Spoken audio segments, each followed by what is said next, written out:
Truck کی head light کی تیز روشنی اس کے چہرے پر پڑنے لگی تھی، جس پر اس نے آنکھیں اور سختی سے بند کر لی تھی۔ وہ شاید اب جینا نہیں چاہتی تھی، تب اسے بہت قریب آتا ہوا محسوس کر کے بھی، اس کی چندھیا دینے والی روشنی اپنی آنکھوں پر محسوس کر کے بھی، وہ اپنی جگہ سے ٹس سے مس نہیں ہوئی تھی۔ شاید اس تکلیف اور اذیت سے اسے یوں ہی رہائی مل جاتی۔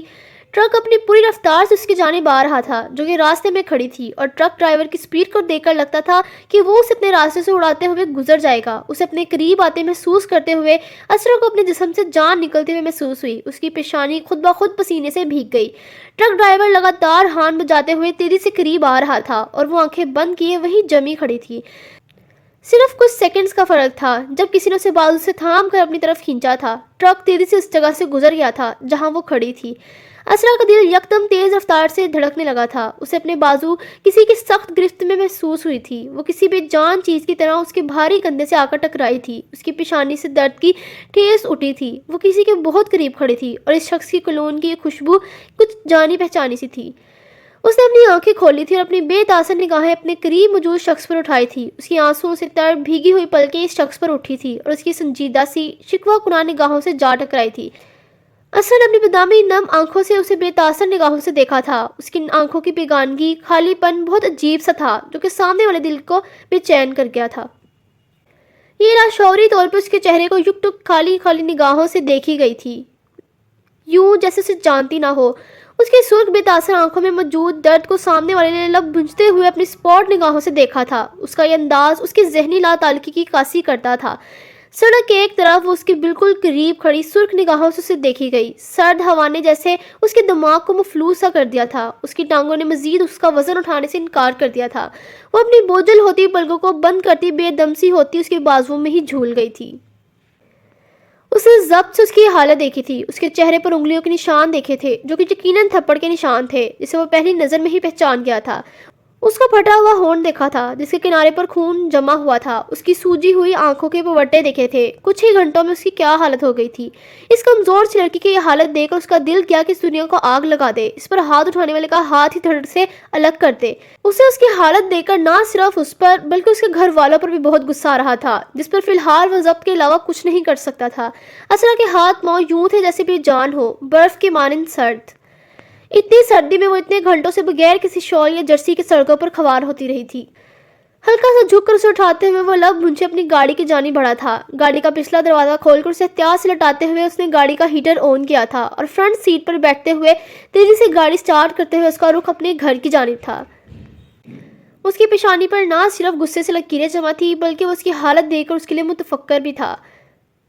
اسی تکلیف، اسی اذیت سے تو بچانا چاہتا تھا اسے، ورنہ اسے ہر کسی کی نظروں سے بچا کر اس کے گھر والوں سے ملوانا اس کے لیے کون سا مشکل کام تھا۔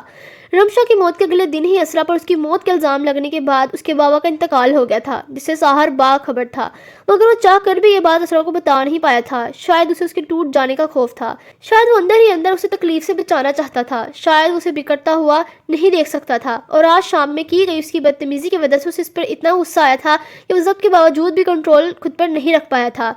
آج تک کسی کی ہمت نہیں ہوئی تھی کہ کوئی اسے کچھ کہہ بھی دیتا، اور کہتا بھی کیسے۔ اس کی باروق شخصیت اور مرتبہ سامنے والے کو گڑبڑا دیتا تھا۔ اس کی آنکھوں میں دیکھ کر بہت کم لوگ ہی بات کیا کرتے تھے، جن میں اسرا عالم سر فہرست تھی۔ اس کے انداز میں حکم دینا شامل تھا۔ اس نے ہمیشہ لوگوں پر، ان کے دلوں پر حکومت کی تھی۔ اسے اپنی مرضی کرنے، اپنی بات منوانے کی، اپنا حکم سنانے کی عادت تھی، جبکہ وہ نہیں جانتا تھا کہ وہ کیوں ہر بار اس لڑکی کو چھوٹ دیتا تھا۔ مگر آج جب اس نے اس کے کردار پر بات کی تو ساحر نے خود کو بمشکل ہی کنٹرول میں رکھا تھا، ورنہ دل تو کیا تھا کہ اس کا دماغ ایسا درست کرے کہ اسے اپنے لفظوں کی سنگینی کا احساس ہو جائے۔ اس نے از حد غصے میں گارڈ کو اسرا کو وہاں سے لے جانے کا کہہ تو دیا تھا، جبکہ اس کے اپنے گھر سے نکلنے کے بعد ہی اس 27 سالہ مرد نے زندگی میں پہلی بار کسی کے خود سے دور جانے پر اپنے آپ کو بے چین محسوس کیا تھا۔ اسے لگا کہ اس کی کوئی بہت قیمتی چیز اپنے ساتھ لے جا رہی ہو۔ اس کا غصہ کبھی اتنی جلدی ٹھنڈا نہیں ہوا تھا، جبکہ آج معاملہ شاید دل کا تھا، جس پر اس نے پہلی بار اپنے آپ کو بے بس محسوس کیا تھا۔ اس نے گارڈ کو آدھے راستے میں ہی واپس اسرا کے گھر سے باہر اس پر نظر رکھنے کا حکم دیا تھا، جس کو فالو کرتے ہوئے وہ اپنی گاڑی ان کے گھر سے بہت دور چھوڑ کر اس کے گھر کے قریب ہی موجود تھا۔ تایا جان کے اسرا کو گھر سے باہر نکالنے سے لے کر اسرا کے وہاں سے جانے تک وہ اس پر نظر رکھے ہوئے تھا، جبکہ غیر محسوس طریقے سے وہ اس کی حفاظت بھی کر رہا تھا، اور ساتھ ہی ساتھ ساحر کو اطلاع بھی دے رہا تھا، جس پر وہ خود کو روک نہیں پایا تھا اور یہاں اسے لینے پہنچ گیا۔ مگر اسرا کو یوں سڑک کے بیچوں بیچ کھڑا دیکھ اسے اس پر نئے سرے سے غصہ آنے لگا تھا۔ وہ خودکشی کرنے والی تھی، اپنی زندگی کو ختم کرنے والی تھی۔ وہ کیسے حرام موت کو گلے لگا سکتی تھی؟ اسے کئی لمحے اس حقیقت پر یقین نہ آیا۔ اسے راستے سے ہٹانے کے بعد جب اس کی نظروں سے اس کی بکھری ہوئی حالت، اس کی تکلیف سے سرخ آنکھیں دیکھی، اس کا ستا ہوا چہرہ، اسے خود سے ہی بے پرواہ دیکھا، تو اسے احساس ہوا کہ وہ اپنے حواسوں میں نہیں ہے۔ اسے اسرا پر جتنا بھی غصہ تھا وہ سب اس کی حالت دیکھنے جانے کہاں غائب ہو گیا تھا۔ اس کے انداز میں جو اس کے لیے بچی تھی وہ صرف اور صرف اس کی فکر تھی، اس کی پرواہ تھی۔ اس نے ضبط سے ہونٹوں کو سختی سے آپس میں پیوست کرتے ہوئے ایک نظر مرر سے بیک سیٹ پر بے ہوش پڑی اس لڑکی کو دیکھا تھا جو کہ ارد گرد سے بے خبر تھی۔ اس نے گاڑی کی سپیڈ بڑھائی تھی۔ کب سے بادلوں کی اوٹ میں چھپا چاند سامنے آیا تھا اور انہیں دیکھ کر مسکرانے لگا۔ چاند کے گرد دو تارے جن میں فاصلہ دن بہ دن کم ہوتا جا رہا تھا، اپنی پوری روشنی سے چمکتے آسمان پر ایک خوبصورت سا منظر پیش کر رہے تھے۔ صبر کرنا، اس حقیقت کو تسلیم کرنا جس کا آپ نے کبھی تصور بھی نہ کیا ہو، جس کا دور دور تک کوئی گمان نہ کیا ہو، اس پر اعتبار کرنا، اسے قبول کرنا اس دنیا کا مشکل ترین کام لگتا ہے۔ وقت کا کام تو گزر ہی جانا ہوتا ہے، چاہے کسی کے لیے یہ وقت اچھا ثابت ہو یا برا، چاہے کسی کے لیے کتنا ہی مشکل تکلیف دہ ہو، پر گزر ہی جاتا ہے۔ ایک خلاصہ ہماری زندگیوں میں چھوڑ کر وقت خاموشی سے سرک جاتا ہے۔ یہ تو سچ شکر تھا کہ وقت جیسا بھی ہو گزر جاتا تھا، گر جو کبھی یہ ٹھہرنے لگتا تو جینے میں بہت مشکل ہوتی۔ وقت گزرنے کے ساتھ ساتھ ہمارا زخم بڑھنے لگتا ہے، تکلیفوں میں کمی آنا شروع ہو جاتی ہے، پر کسی اپنے کا دکھ، کسی اپنے کی کمی تو ہر پل محسوس ہوتی ہے۔ وقت گزرنے کے ساتھ ہم آگے تو بڑھ جاتے ہیں، پر کچھ چیزوں کی کمی، ان کی جگہ کوئی نہیں لے سکتا، کوئی بھی نہیں۔ اس کی زندگی میں بھی طوفان آیا تھا جس کا اس نے دور دور تک تصور نہیں کیا تھا۔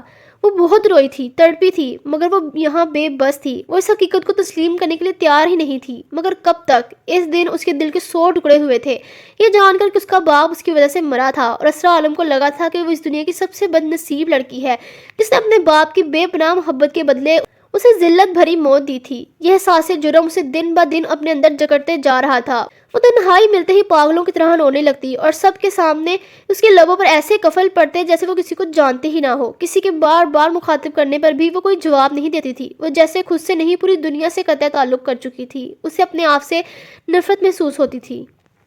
وہ اندر ہی اندر شدید ذہنی اذیت کا شکار تھی کہ اگر خودکشی حرام نہ ہوتی تو وہ کب خود کو اس تکلیف دہ زندگی سے نجات دلا چکی ہوتی، جس میں یہ احساس ہی اس کے لیے جان لیوا تھا کہ اس کے بابا اس کی وجہ سے اس دنیا سے چلے گئے ہیں۔ اسے کسی پل خون میں اثر نہیں تھا، بس ایک چپ سی اسے لگ گئی تھی۔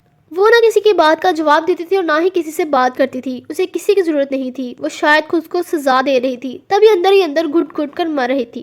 اس بات کو 15 دن گزر چکے تھے اور اس کا بخار اترنے میں نہیں آ رہا تھا۔ وہ اپنی ذات سے تو یوں بے پرواہ تھی جیسے خود کو تکلیف پہنچا کر خود سے انتقام لے رہی ہو۔ رافع اسرا کی کنڈیشن دیکھتے ہوئے اس کے لیے بہت پریشان تھا۔ اسے سمجھ نہیں آتی تھی کہ وہ ایسا کیا کرے اس لڑکی کو واپس زندگی کی طرف لا سکے جسے دیکھ کر لگتا تھا کہ وہ خود کو مارنے کا پکا ارادہ کیے بیٹھی ہے۔ اسے ساحر نے اس دن کے بارے میں سب کچھ بتا دیا تھا، اور یہ بھی کہ وہ اسے کس حالت میں وہاں سے لے کر آیا تھا۔ رافع جانتا تھا کہ وہ اپنے بابا سے کس قدر اٹیچ ہے، اسی لیے اس حقیقت کو پہلے سے جانتے ہوئے بھی کبھی اس کی اپنی ہمت نہیں ہوئی تھی کہ وہ اسے بتا سکے، جبکہ اس نے کبھی سوچا نہیں تھا کہ جب اسے اس حقیقت کا پتہ چلے گا تو وہ اس بری طرح سے ٹوٹے گی۔ اسے واپس زندگی کی طرف لانا مشکل ہو گیا تھا۔ اس کا معمول سا بن گیا تھا کہ وہ دن میں ایک چکر یہاں کا ضرور لگا لیتا تھا اور اسرا سے بات کرنے کی، اسے سمجھانے کی کوشش کرتا، جو کہ اسے جواب میں بے تاثر نگاہوں سے دیکھتی رہتی۔ یوں لگتا تھا جیسے کوئی تسلی، کوئی دلاسا اس پر کام نہیں کرتا۔ رافع کو اس کی حالت دیکھ کر بہت تکلیف ہوتی تھی۔ اس کا بس چلتا تو وہ اسرا کے لیے اس کے بابا کو کہیں سے لے آتا، مگر وہ تو اس دنیا میں نہیں تھے، یہاں وہ بے بس تھا۔ رمیسا بیگم اور حاشر خود اسرا کی لا تعلقی دیکھ کر پریشان تھے۔ ہر وقت اسرا کو تنگ کرنے والا حاشر بھی اس کی کنڈیشن کو دیکھتے ہوئے اس کے لیے متفکر تھا، جبکہ اسے وجہ سمجھ نہیں آئی تھی کہ آخر اس کے ساتھ ایسا کیا ہوا ہے جو وہ ایسی ہو گئی تھی۔ رمیسا بیگم بھی اس کے لیے بہت پریشان تھی۔ وہ اسے اپنی نگرانی میں کھانا کھلاتی تھی اور میڈیسن دیتی تھی، جبکہ اسرا کی صحت میں کوئی بہتری نہیں آ رہی تھی۔ یہ صرف بخار کی وجہ سے نہیں تھا، کچھ تو ایسا تھا جسے وہ نہیں جانتی تھی، اور رافع کی اتری شکل دیکھ کر اب انہیں شک ہونے لگا تھا کہ اسرا کے ساتھ ضرور کچھ ہوا ہے جس کے بارے میں وہ نہیں جانتی۔